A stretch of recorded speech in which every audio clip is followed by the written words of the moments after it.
A ste se že kdaj počutili staro? Tako kot recimo naš Matej, ki skozi pravi, da ga bolijo kolena. Ali pa Anže, ki skozi pravi, da ga neki štihne v križu in pol se dobite na pijači in... Nič, samo tule nekaj razlagam.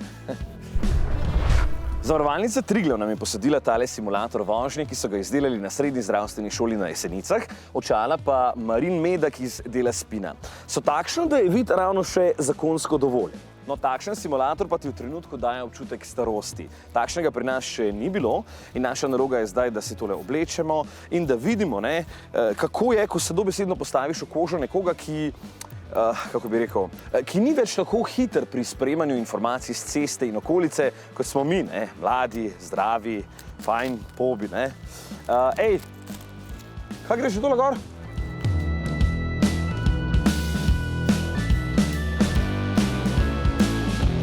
Neke postavne mladeniče omenijo. Ja, sej, pač sem tule, treba malo razširiti, pa bo čisto reje.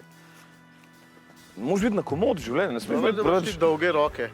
Ne smeš biti preveč napeta zadeva, veš kaj mislim?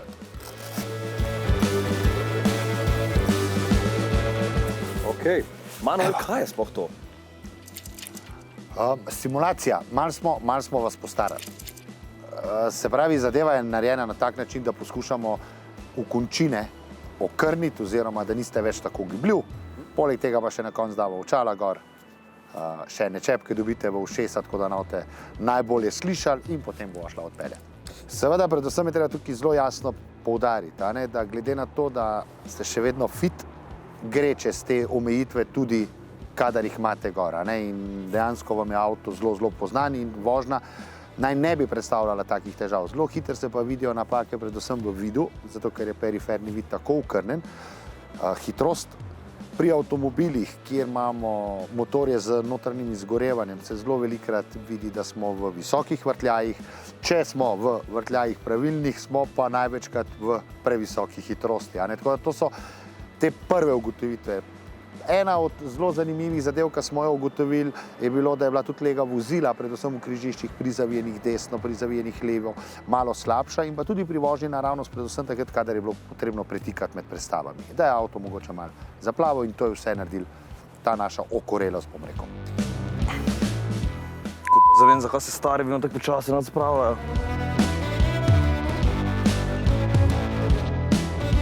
Predvsem zato, glede na to, da predvsem iz tega razloga, glede na to, da voziš, da je to nekaj čist domačega, od zdaj sam pa zliv na te stvari, kje te muči, predvsem, kaj ti pomeni zdaj merilec hitrosti, ogledala, mrtvi koti, Okej.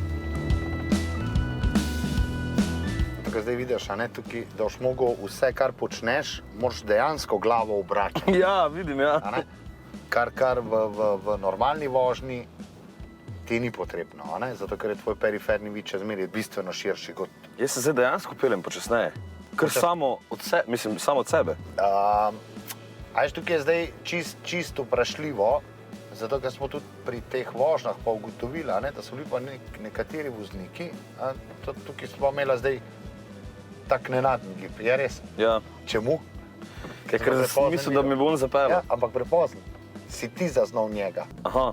A veš, on se je že prej obračal, ampak zato, ker dejansko je to nekje malo stran, si šele pol ti zadnji gib, boma rekla, videl, Razumem, ja.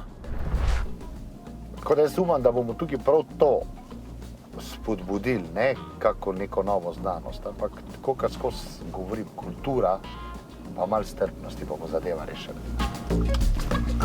Teh kotov ne vidim dobro. Smo opazili. Si opazil? Imava osebni avto, ne šleparja, tako da lahko greva bližje robnikom.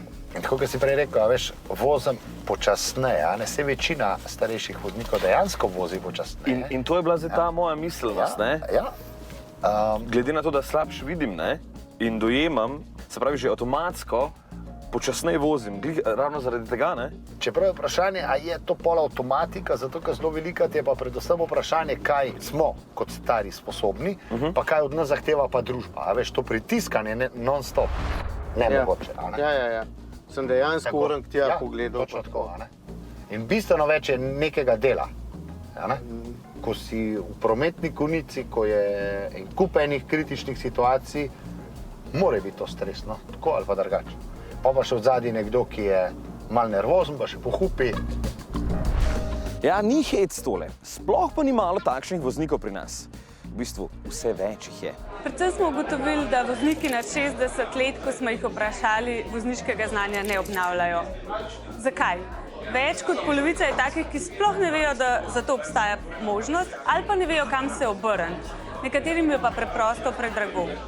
Ja, zanimivo je, da ko se recimo poroča o kakšnih prometnih nesrečah, je starost pa alkohol recimo zelo pogosto zraven, manjkrat recimo se pove spol, pa včasih se pove, katere znamke avtomobil je, ampak zanimivo pa je nekaj drugega, da se v digitalnem svetu lahko vidimo, da se potem komentarji na to informacijo pa zelo razlikujejo.